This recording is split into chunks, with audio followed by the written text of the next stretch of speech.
Hey guys, so welcome back. This is Kenesha, and you are tuning in to Kiki's Keepsakes. And so, just like we told you at the beginning of the month, we would be doing a series on mothers, and not just mothers, but the women who have impacted our lives. And as you can see, I'm not alone. I'm not alone. So I have my friend here, Daniel, and Daniel has graciously agreed to come and give us some insights about his mom, about his sister, how impactful they have been in his life and how they are continuing to impact his life, and how he will make sure that he carries on their legacy and he will pass that down to his own family, his own children.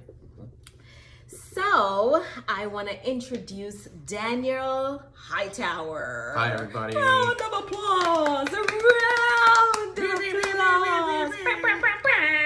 Welcome to Welcome. See, that's why we can't have the people all the time, because we act a hot mess. Yep. But we love it, and we just want to thank you for joining us. And it really means a lot to us if you would like, subscribe, and share, because what we're doing is important work. We want everybody to know about the women who have impacted our lives and how we intend to carry on their legacy. So share, and subscribe. So Daniel, Yes. what's going on, man? Nothing much. We just had some pizza. I'm feeling a little full, a little bit. We love the pizza. Yes, we do. We Marco's love the Pizza. Shout out to y'all. Shout out to Marco's Pizza. Oh, yes. Yes, down on that street down there that we went to. It was pretty good. We had pizza. And so we just wanted to catch up with you and let us know. How are you, by the way? Because people don't ask how I'm people pretty are doing good. these I'm days. pretty good. Waking up every day with a smile on my face. Trying to go to bed with a smile on your face. They say don't go to bed angry or anything. So just waking up, thanking God for being alive today, and then going to bed, saying my prayers, and starting another day, the next one. So. Oh, you sound like a motivational coach. Yes.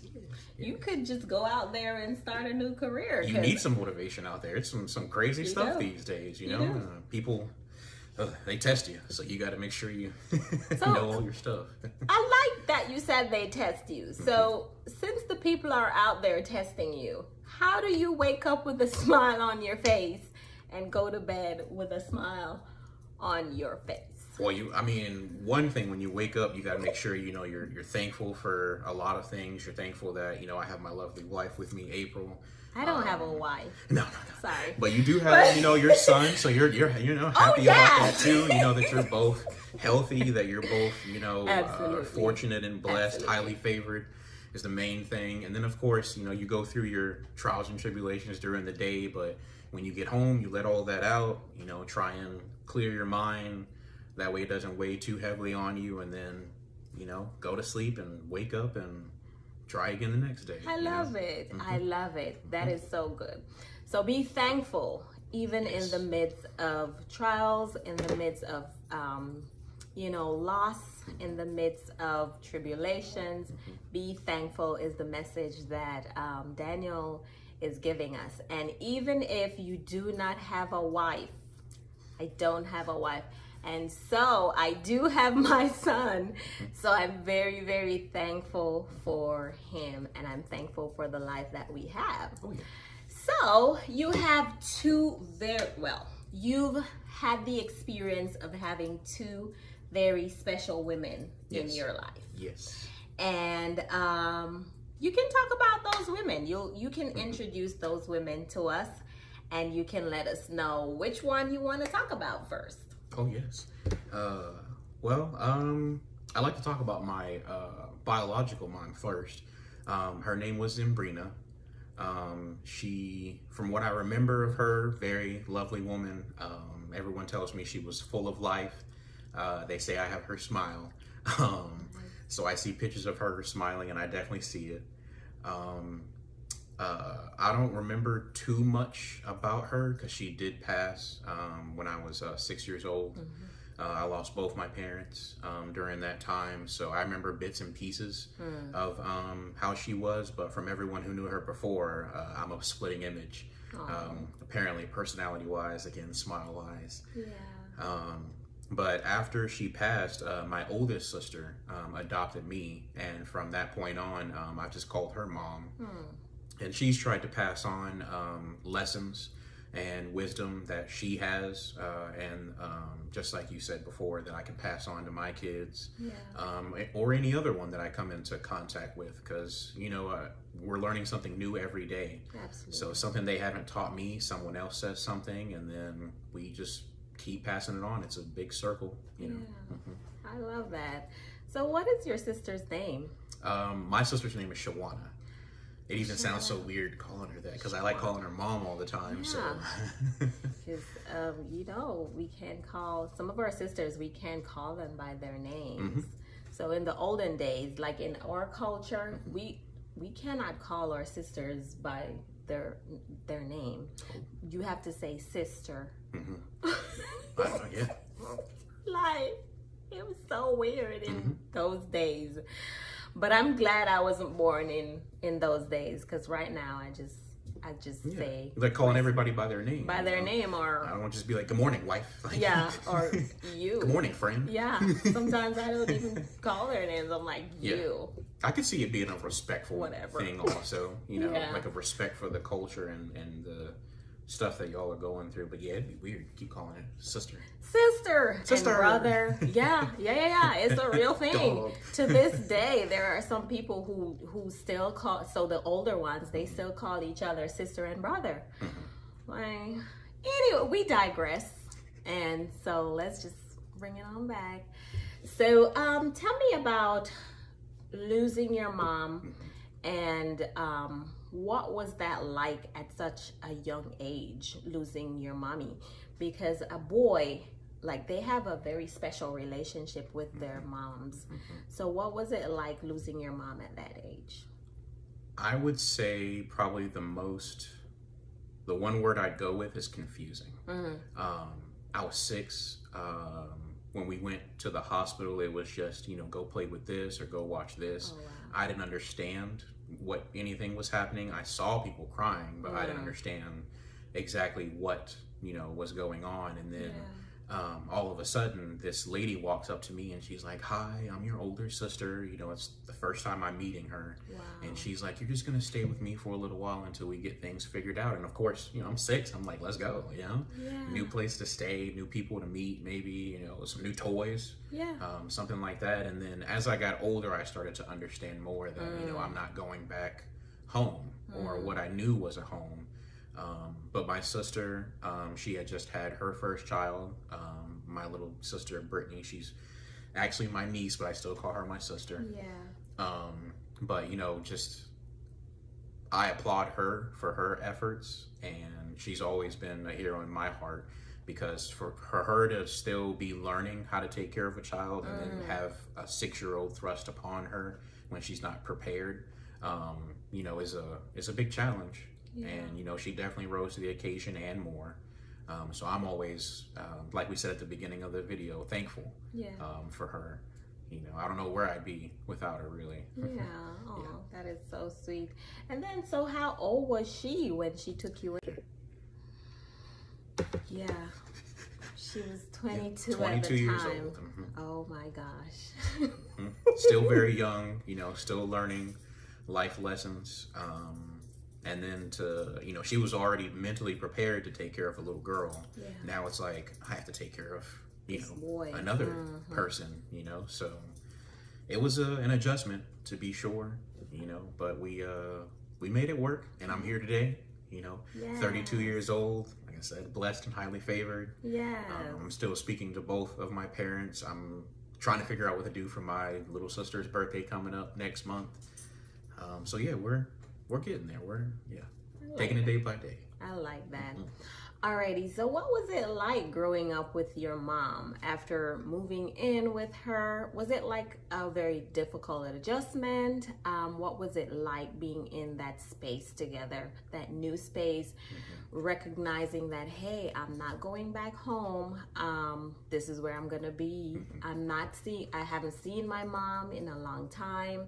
And did they walk you through it to say, hey, she's not coming back? Like, how did they deal with that? They did the best they could. With me being 6, it was kind of a subject we didn't talk about until a little bit later. It was mostly just a broad subject. You're just going to come and stay with me for a little while. You know, mom's not doing so well. Things like that. I just kind of waiting for the right moment to let me know that she isn't coming back, and that we'll see her again someday. Okay. But it was mostly just, you know, you're going to stay with me for a while. You're going to go to a new school, meet some new friends. Okay. I'm going to do my best to take care of you. Yeah. And then we'll go from there. Okay. So moving into that new space, if you see us looking over here, there's another thing over here. Oh, yes. So Oh, moving into that new space with a baby in the household, what was it like growing up with them in that household? I want to say it was a lot of responsibility. Not only for my sister to take care of me, but to also help with my new sister. I mean, in like a week span, I lost, you know, both parents, but I gained a new family. Yeah. You know, so I may have, one door may have closed, but another one definitely opened. Yeah. So while she was helping take care of me, and then they were in the military, both of my new parents, you know, it was a lot of hours for them. They come home tired. Of course, they have to come and help take care of me and then take care of Brittany, my little sister. So it was more of, you know, let us help you so we can also help Brittany. So when they were gone, you know, of course I'd go to school, but I'd come home, prepare her bottle, help change her, you know, make sure she was bathed and had some new clothes on and everything. So it was a lot of responsibility at a young age, and I didn't understand it at the time, but now I'm thankful for it because it's, you know, a lesson, you know, we both had to go through where, you know, just helping family out. Yeah, You know? I like that. I like that. Alrighty, so tell me, you're in this new space with Brittany, with your mom, with your dad. They're in the Army. Now, it was it was a new space for you. Yes. You were thankful Yes. that you were able to be with this new family, even though you didn't understand what was going on. What are some of your best memories with your mom? Best memories. I would say one time, she didn't really understand my obsession with superheroes. Like, I loved superheroes, Superman, Batman, Captain America. I still love them. You know, I'm a huge fan of Marvel and DC. Right. But for my birthday, she knew I had been talking about the X-Men movie for so long. You know, X-Men this, Wolverine that. And she's like, I don't understand it. So as a surprise, she was like, we're just gonna, you know, go somewhere for your birthday, maybe go pick out a few toys. You know, I'm thinking I'm about to hit up Toys R Us. Y'all remember that? Toys R Us. Flashback.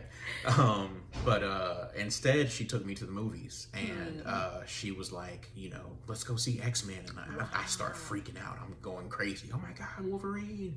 You know, and then nothing could, you know, make me feel sad about it, even though we had to sit in the very front. The screen's right there, and we're just looking up. But I'm still amazed because, you know, I'm little, so I can still look at the full screen. But my mom is like, we're never doing that again. You know, we're going to make sure we get there early, no last minute showings or anything. Yeah. So it was a lesson. She understood why I liked superheroes, but she also was like, with movie theaters and this being a popular movie, we need to go early. Yeah. But yeah, it was awesome seeing Right. X-Men and seeing the people I've seen on a piece of paper are now on a screen, and yeah, it was cool. It was a good memory. I like that. I like that. So she blew your mind. Yes. took you out Yes. to the movies that you never really expected. I love that. I love that. And even though it wasn't something that she particularly understood, she still was open to the new experience of seeing what I like and trying to foster those likes. So I like that. So, have you ever seen your mom overcome any kind of challenge? lots of challenges. My parents, they're former military. I want to say they spent 10 years in the military, and then they became police officers.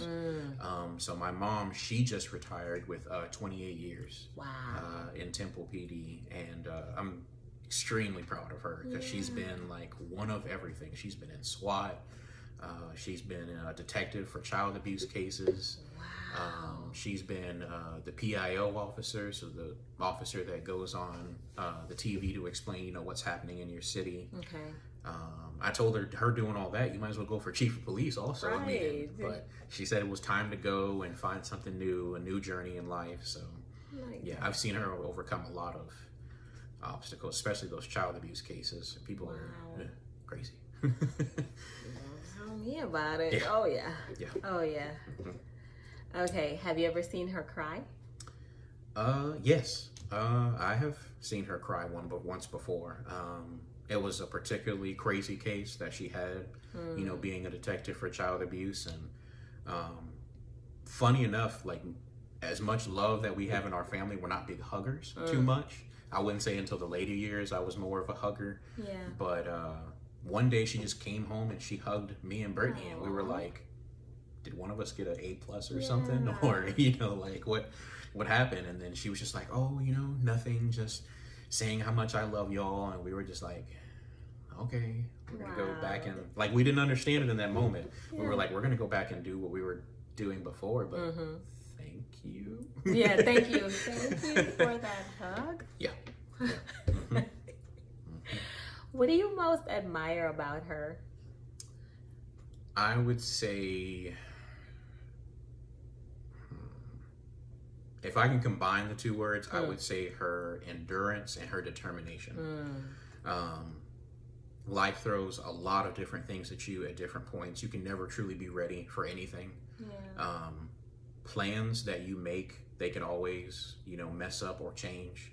So I admire my mom's endurance, one, with a rambunctious child like I was, and her determination, one, to, like, get things done, make sure she follows through with everything she completes, and just to make sure that me and Brittany had the best life we could have. You know, put us on a path to have endurance and have determination. Yeah, I like that a lot. I like that. So it seems like she has done so many things, right? She has led a full life. Now she has retired, and she has so many stories that she can tell about you, you know, especially since you just mentioned that you were rambunctious. Yes. So how did she curb your rambunctiousness? I would say keeping me on a very short leash. I'm very imaginative, is one of the words she would use. You know that old school saying, too smart for your own good? Yeah. Yeah. Very, very intelligent as a kid. I mean, you know, my aunt helped me read, so I read everything I could find under the sun. So I'm using words I don't know the true meaning of, you know, for the most part, or thinking like, I can outthink my parents, you know, every child, you know, thinks that. Nope. They really do mean it when they say, I've done what you've done, because they knew every single one of my plans. You know, I felt like a supervillain. I'm like, how does they keep beating me, you know? And they got me all right, you know. I thought I was super smart, man, you know. You were wrong. Yeah, very wrong. Very, very wrong. And, you know, I can laugh about it now because I'm older. But when I was a kid, it wasn't funny. I was heated. I was like, I had plan A, B, and C. How did they make me get to D and E? Right. You know? So she kept you on a very short leash. What does that even mean? Like, did she tie you up, man? No, she just, I wouldn't even say they were like a particular set of rules, but it was more, when you leave the house, you represent me and our family type thing. So I always had to be, you know, well spoken, well mannered, you know, groomed, put together. Like, you know, she wanted to make sure stuff was ironed. You know, if we're going to church, don't be bringing no Game Boys. You know, and now that I'm older, I also still live by those, I wouldn't say rules, but just guidelines. You know, because the last thing you want to do is like look some type of way, and then you run into someone who knows your parents, and they're like, "So you out here like that?" You know. So, so yeah, with them, it was mostly just you know, make sure you're on your best behavior. Of course, abide by the law. Don't be out there breaking laws. You know, they always said, like, if you go to jail, don't use your one call phone with me. Don't call me. Yep, don't call me, because, you know, call your friends. Yeah, where you arrested at is where I work at. So, you know, I'll wave by the jail cell. I'll say hi. Yeah. But that's it. So pretty much, you know, just, you know, don't embarrass me. Of course, you're a kid, you're going to embarrass your parents, but you know, for the most part, it was just, you know, act accordingly, you know, act respectful, respect your elders, treat people how you want to be treated, treat people with respect, you know, even if they're being mean to you, the last thing you need to do is act just like them, be mean back to them, you know, kill them with kindness type of thing, you know, so. I like that. Don't let other people bring you down type stuff. I like that. So she taught you some very, very good values in terms of how to present yourself. You couldn't walk with your pants below your bottom. You couldn't do that.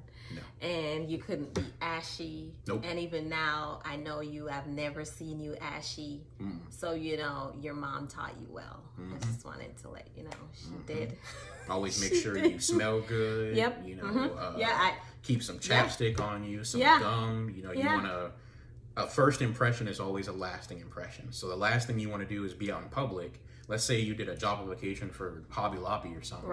You happen to meet the manager all of a sudden, and you know you don't have no iron clothes. You know, your hair isn't combed. You wake up to them and just hi. You know, all that comes. You know. Yeah, that's the last thing you want to be. So you want that first impression to be a good, lasting impression. That way, the next time they run into your parents, they're just they speak very highly of you. I like that. You know, it's something that just stays with them for a long time. You know, oh, Daniel's a really good young man. Oh, yes, I am. You ain't gonna tell me twice.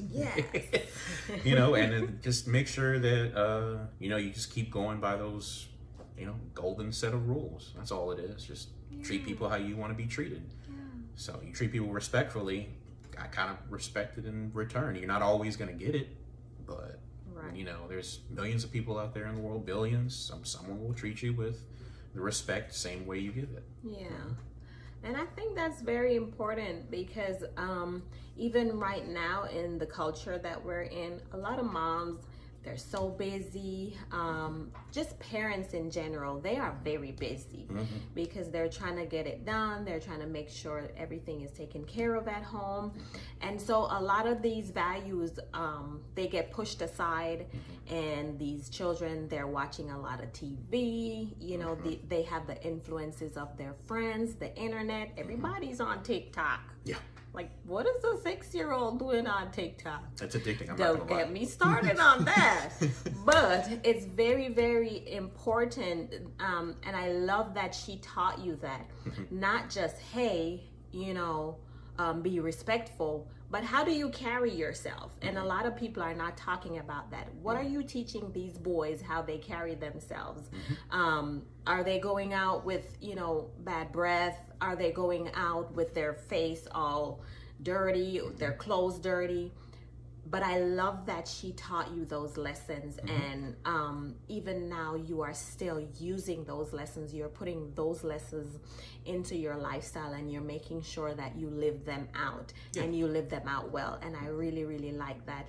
So tell me some of the lessons that your mom taught you that you think that you can pass on to your children when you have them. Well, definitely the one I definitely said earlier, treat people how you want to be treated.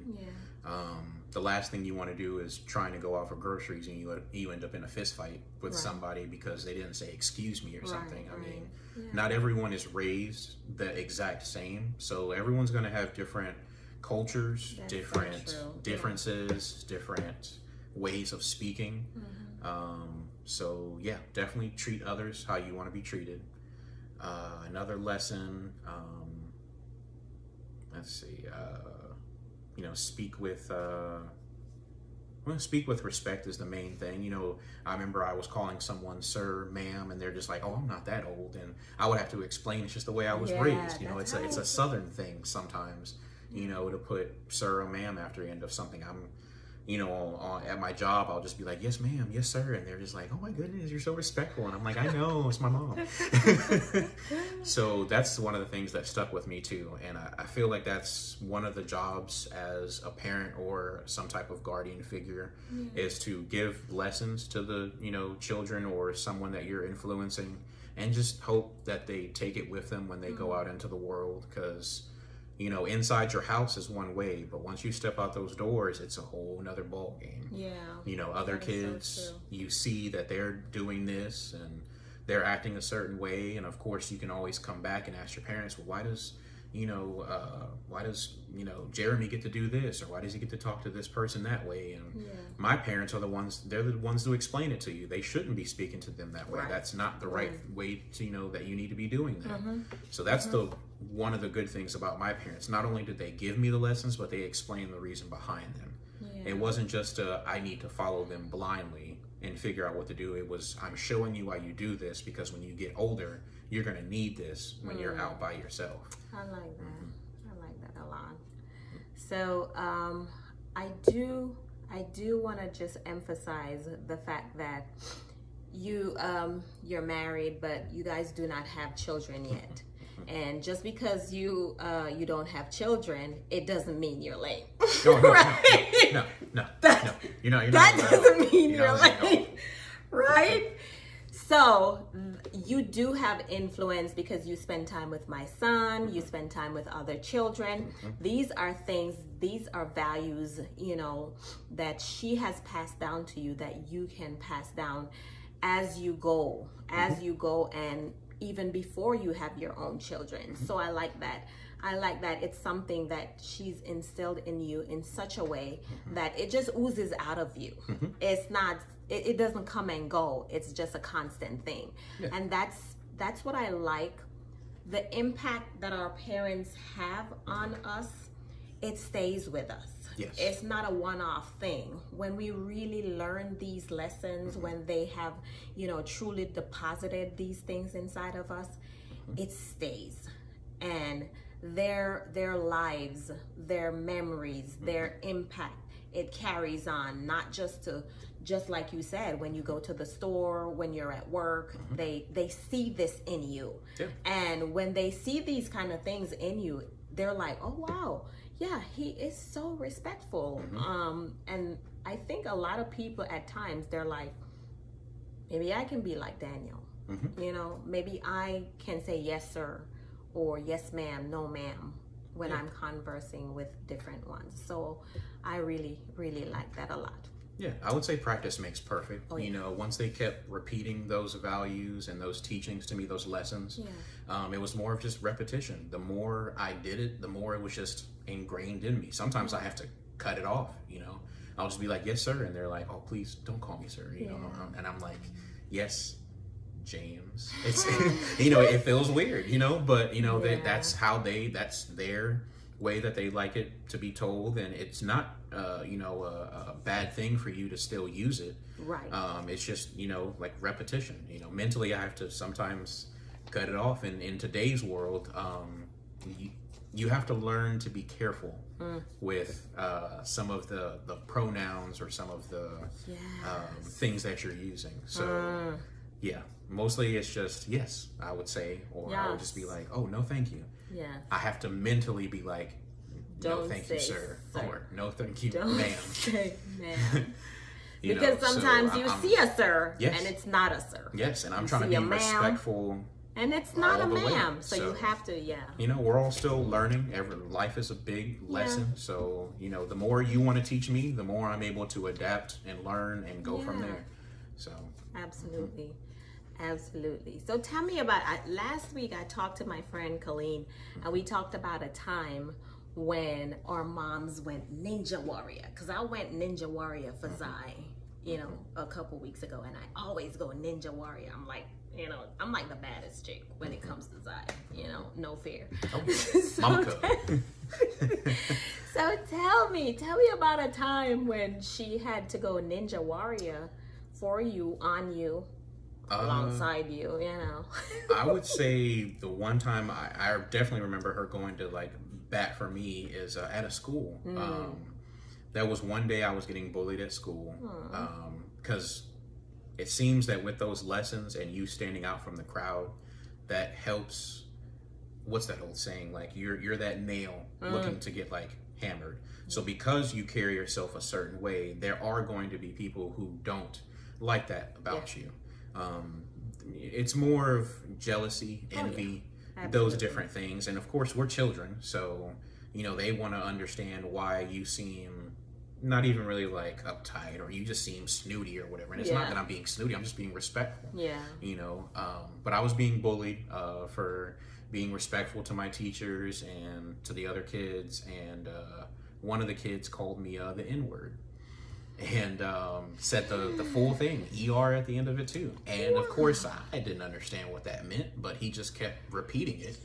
And I came home to my mom one day and I was just crying, and she was like, "What's wrong with you? You know, what's wrong?" And I told her what he said. I couldn't even finish the word. It seemed like we teleported to the car.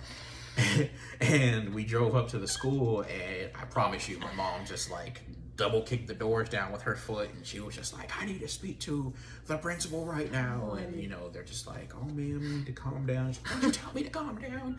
And I'm just sitting here like, this is, you know, I'm looking at my mom like, "Oh, this is what's up." Serious. Yeah, where's the principal, you know? But yeah, she went and spoke to the principal. Of course, the principal was flabbergasted. "Oh, I didn't know this was happening, and this, and that." And I'm like, well, the kid's saying it loud enough for the teacher to hear. So either the teacher's ignoring it or they don't care. And, you know, it took me to tell my mom to tell them that this is happening. So of course she was like, "He won't continue to go here unless, you know, this type of culture is changed, because he doesn't deserve to hear that. No one deserves to hear that. You know, especially, you know, just hearing that, being confused about it. That was one of the first lessons I figured, that everyone's different. You know, you can't change ignorance. So yeah, she went to bat for me, and the kid got, you know, suspended, ISS, one of those things. But yeah, he didn't bully me again because my mom, you know, stared him down. "Say it again, you know, say it to me," type thing. And I'm like, oh okay.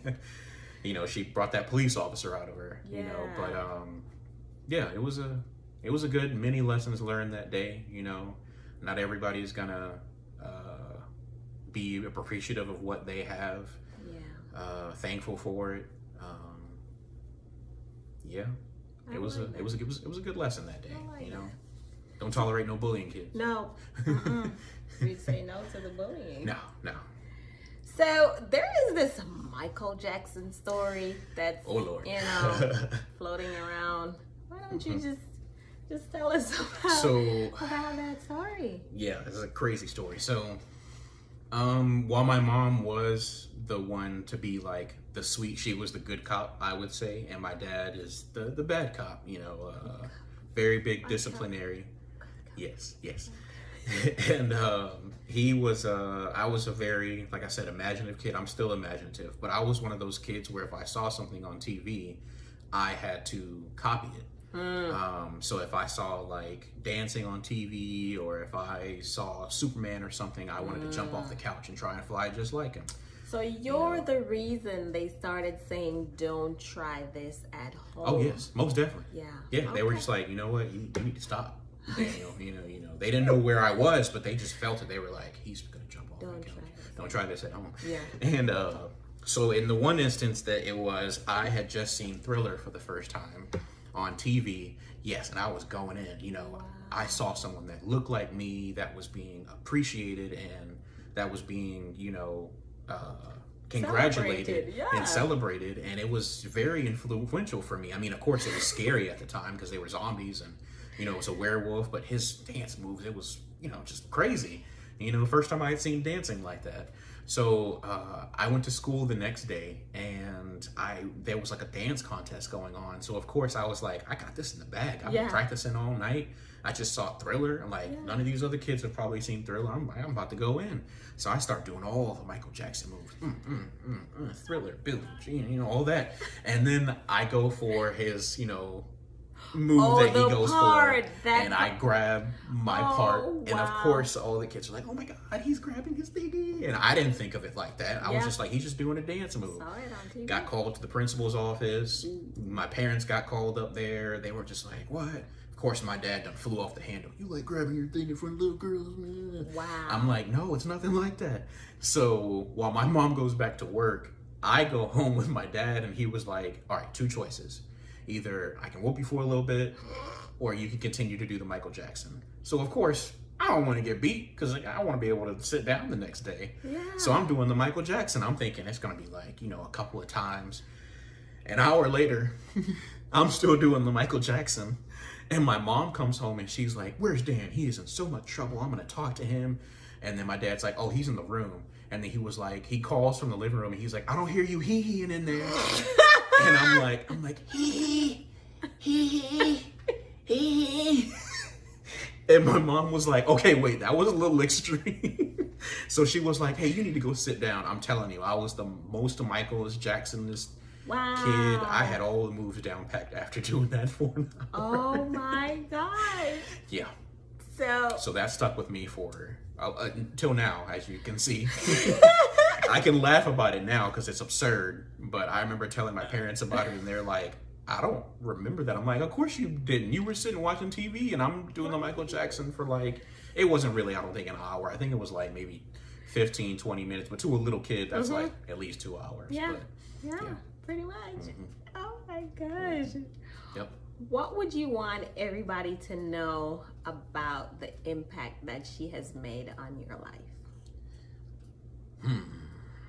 I would say she definitely saved it. When I look at my other relatives, you know, I love them to death, they're family, but I would have went a totally different way if I would have stayed, you know, living in Georgia with them. So being raised by my mom to just respect others, treat others with respect, carry myself, you know, with dignity, humility, you know, don't brag about anything. You know, the way life is, you can be king of the hill one day and then, you know, be living behind Taco Bell the next. So just, you know, be thankful, work hard for what you have.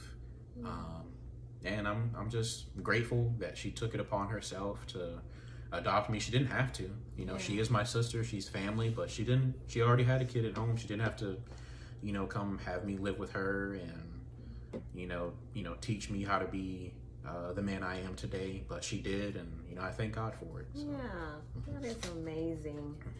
What would you want to say to her if she ever saw this video? What would you want to say to her? I try not to embarrass you. No, I'm just saying. I would say I love you. I'm gonna keep loving you. I'm thankful you're in my life, and I'm glad we have the relationship we have.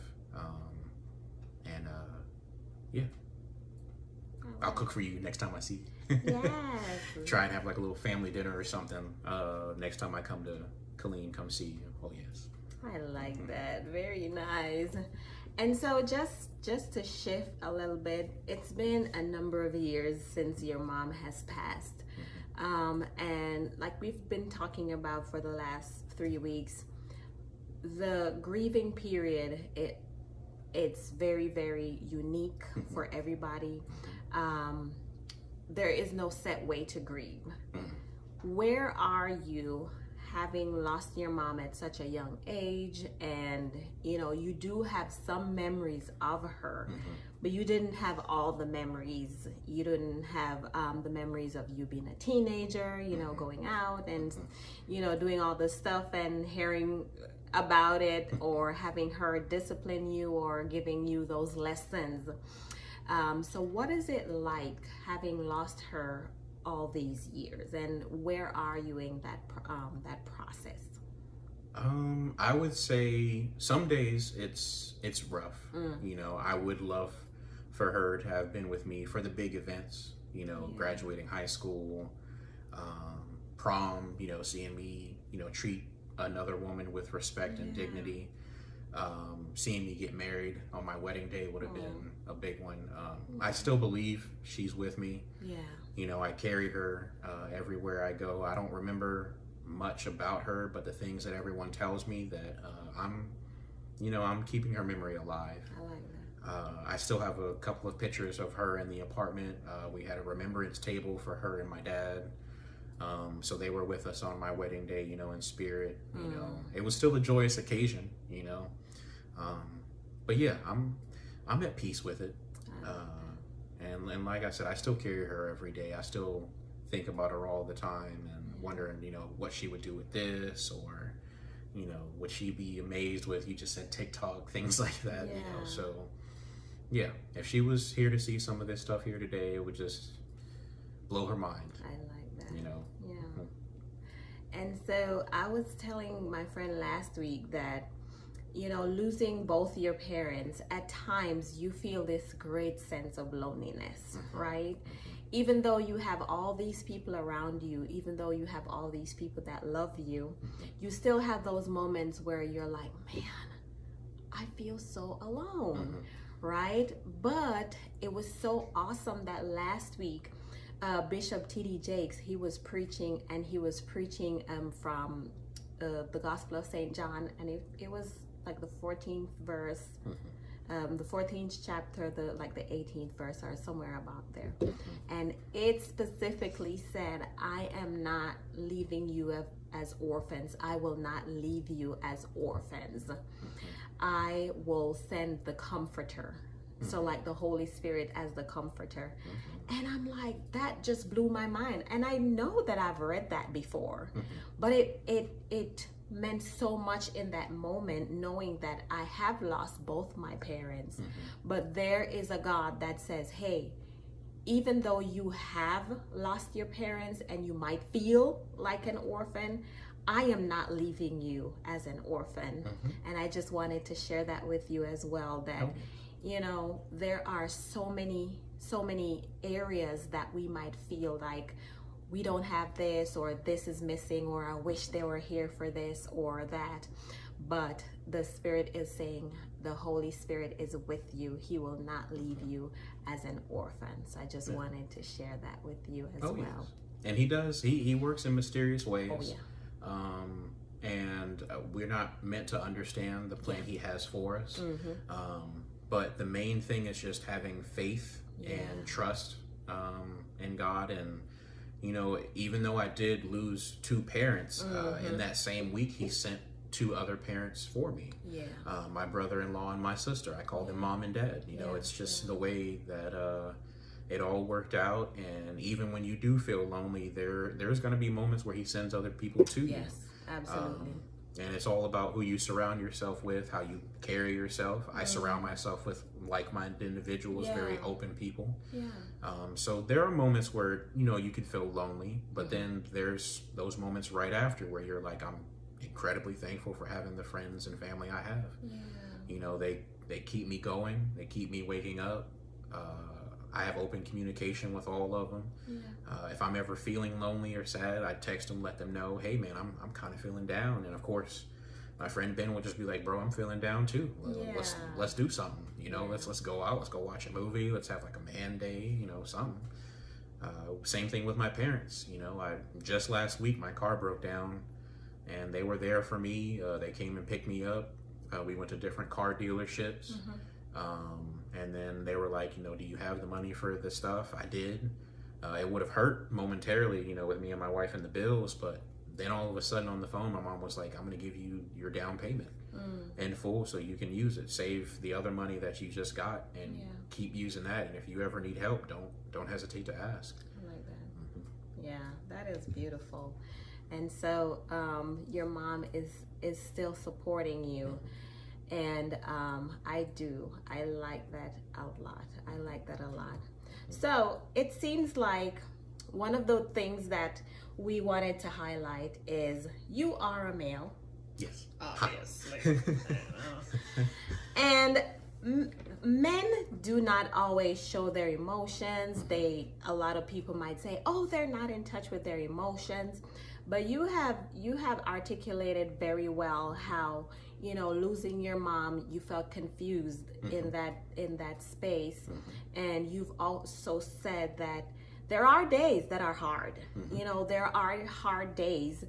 And we just wanted to dispel the myth that men are out here, not in touch with their emotions. Strong. Sylvester Stallone. Go wrestle a bear. Yeah. No. I'm gonna run. No. So they are very much in touch with their emotions. We are having conversations, not just the women. We're having conversations with the men as well, and they're talking about their feelings. They're talking about their emotions, the grief that they go through. The different phases of life that they find themselves in as well. Yeah. So I do really, really want to thank you for making this space for even men to see that, hey, it's okay. Like, I can say that I was confused.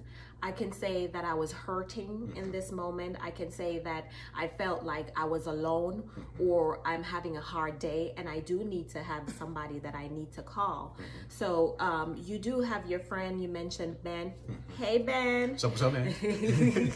So you do have somebody that you can call, and I just want you to talk to the persons who might think, oh no, I can do this by myself. I don't need to call anybody. I can just write this out.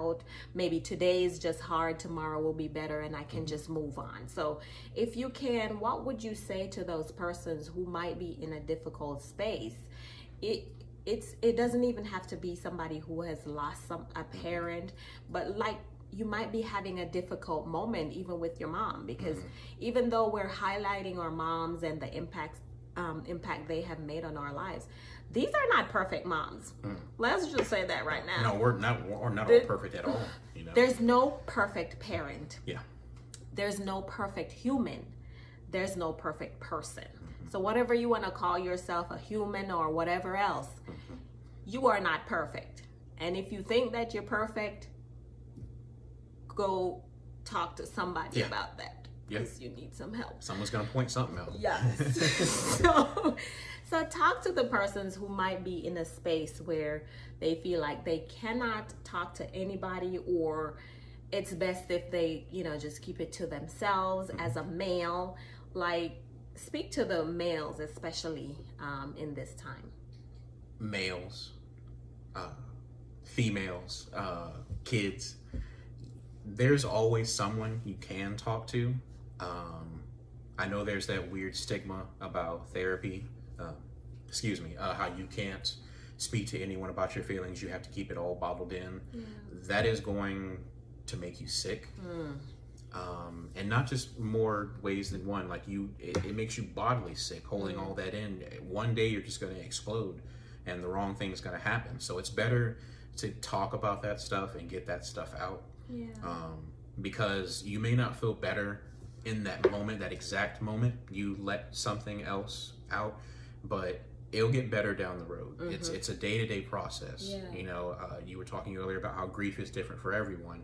I just spoke to my mom about grief. We had a very open conversation, not even mom to son, but just brother to sister. We were just like, as a kid, I did a lot of things for attention.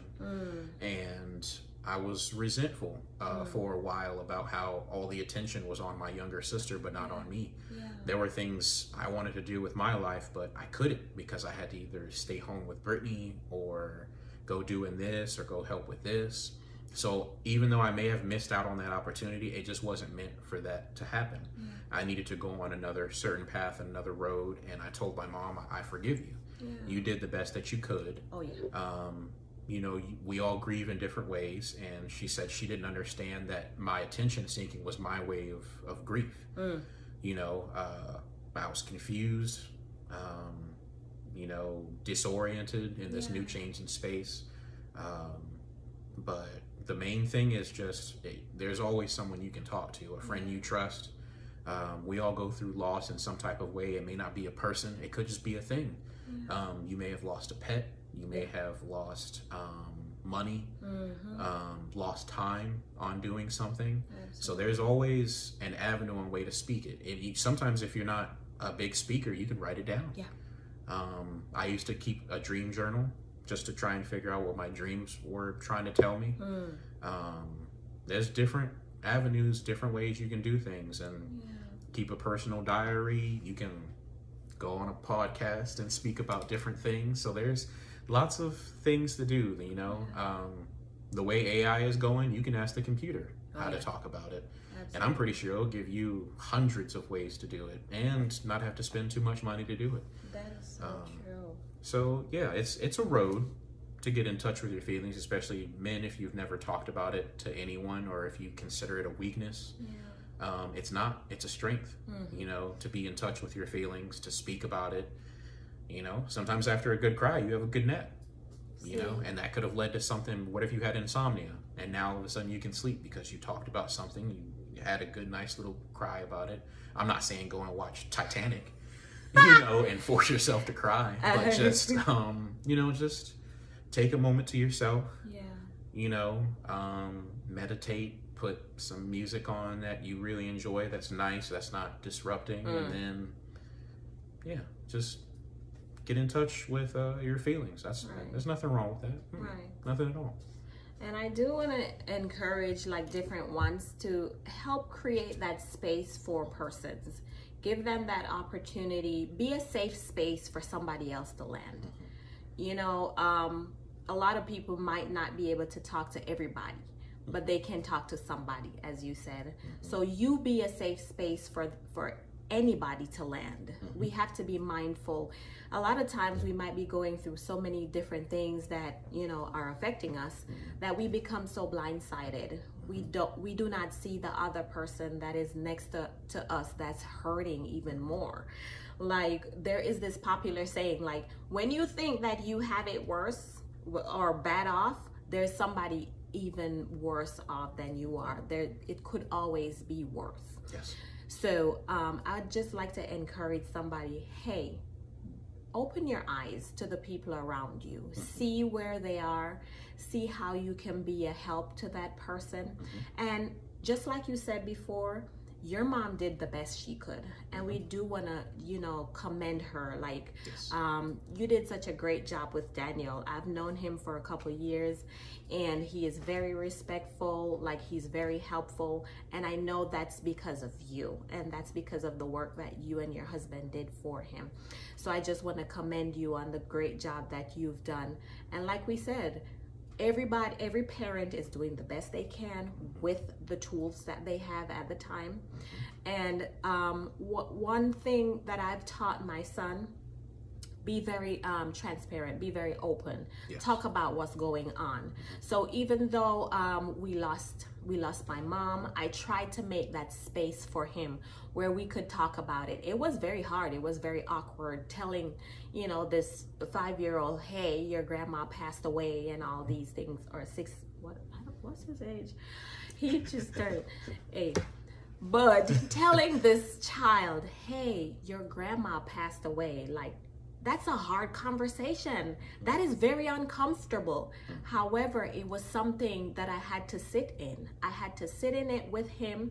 However uncomfortable it made me, I had to be in that space, and I had to, whether it made me cry, telling him, expressing to him that she's no longer with us, you know, you're not gonna see her anymore, but we have our memories that we're gonna hold on to. That's the space that I had to create for him, so that he could come to me when he was feeling very, very down. Because after he went to the funeral and everything, he went back to school and he was very, very sad. Like, he would have days where he would just be crying at school, but he could also come home and tell that to me. He could let me know, hey, I had a rough day today and I really was thinking about grandma and it made me very sad. And our response, like, we don't have to always pretend like we have the answers. Like, really, I just turned 40, and I would just like to encourage people, stop pretending like you know everything, and stop pretending like you have all the answers, because we don't. We are just on a journey where we are learning. And so I had to be in a space where I'm continually learning and I'm teaching him what I'm learning along the way. So just to encourage everybody, if you do have a child who has lost somebody, if you don't know what to say, Google what to say to that child. You know, Google how to have that conversation with them, because not having that conversation leaves an open space. Like they're very confused, they have misinformation. You know, the enemy will put different thoughts in their minds, and those are the thoughts that they're going to go with, because they have nothing contrary. They have nothing contrary to fight against those kinds of thoughts. So I do want to thank you so much for coming on. I do want to thank you for dropping by. Is there any last word that you want to leave with the people? I would just say, if you want to ask someone how they're doing, be genuine about it. It can go a very long way just asking somebody how you're doing. Yeah. You know, how is your day? So true. You know, most of us have those pre-existing answers. Oh, I'm fine. Oh, it's going great. It's going like this. The more safe you make someone feel, the more honest the answer will be. Yeah. I know, for example, I was working with a guy, this is also for the men also, but I was working with a guy and I was doing my morning rounds as a manager at my job. And I went and asked him and I said, how are you doing today? You know, how's your day? And I was very honest about it, you know, genuine. And all of a sudden he started crying. Wow. And I went over to him. I said, hey, is it okay if I come over to you and ask what's going on, pull you aside? And he was telling me his story and how someone was abusing him in his life, someone close to him. And I said, well, do you need to take the rest of the day off? Because no one wants to work with that on their mind. Yeah. So he was like, sure, I'll definitely take the rest of the day. We found a replacement for him. And he came to me the next day and he said, it meant so much that you asked me how I was doing. Not just because the customers ask. Of course, you just want to tell the customer it's a great day, Right. But he told me it takes a lot for him to, practice smiling in the mirror to come to work every day. And my asking him just that one day, just a genuine, how are you doing? Yeah. And is there something I can do to make it better? It goes a million miles. That is he finally had the courage to stand up to the person that was abusing him, harassing him at work. We were able to get like a restraining order against that person. And it was all just because I took time out of my day to go and ask how they were doing and if they needed help with anything.